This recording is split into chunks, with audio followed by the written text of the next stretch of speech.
Salesforce has revealed its Q4 and full-year fiscal 2026 results with some impressive metrics to battle narratives of a so-called SaaSpocalypse.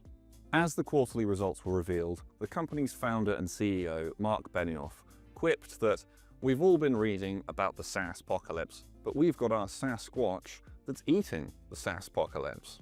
Benioff also said this wasn't his first SaaSpocalypse, referencing market trouble during the COVID pandemic as well as the 2008 financial crisis.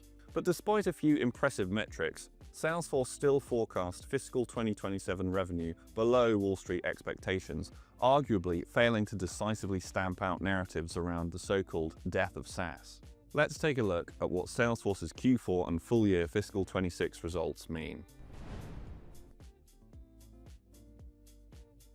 Mark Benioff revealed that Salesforce had closed 29,000 Agentforce deals, up 50% quarter over quarter, while Agentforce annual recurring revenue reached $800 million, an impressive boost from the $540 million figure at the end of Q3. At the end of Q3, Agentforce ARR stood at $540 million, meaning the latest figure represents an explosive growth rate of 48% for just one quarter. Salesforce has now closed 29,000 Agentforce deals. At the end of Q3, Salesforce said there were 18,500 Agentforce customers, 9,500 of which were paid. A growth rate of 50% per quarter is nothing to be sniffed at.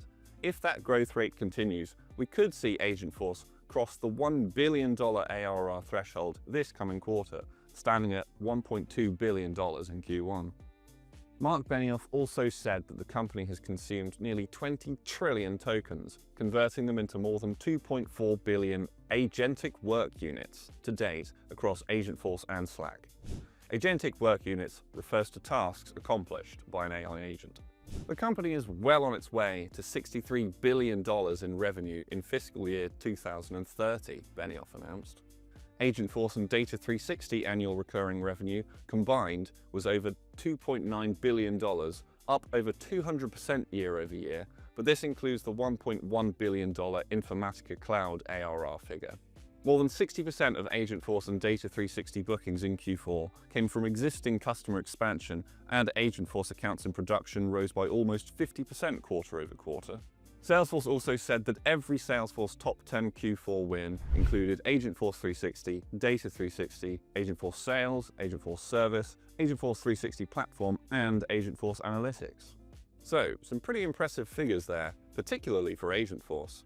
But what about Salesforce's bottom line?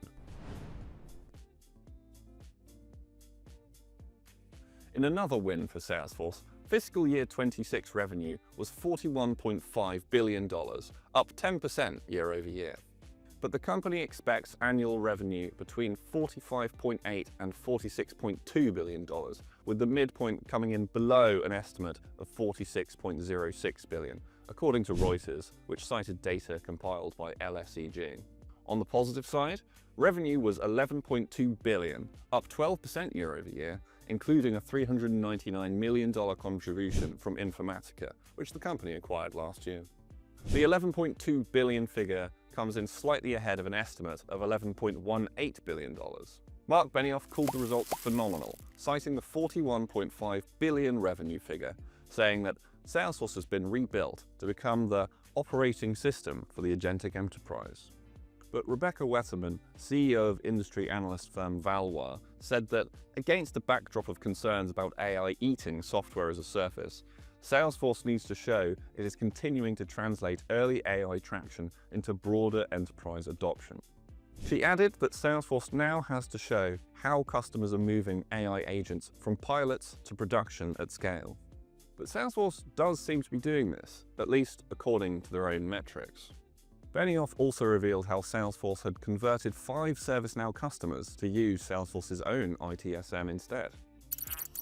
Mark Benioff said that this was not his first SaaSpocalypse, mentioning market woes in 2008, 2016, and 2020. He later repeated this line, telling investors on a new earnings show format, "If there is a SaaSpocalypse, I think it might have been eaten by the Sasquatch, because there are a lot of companies using a lot of SaaS." Investors may not be convinced, but with Agentforce picking up steam, what Wall Street sees as mediocre results might be considered amid something of a difficult market, to be pretty positive, all things considered.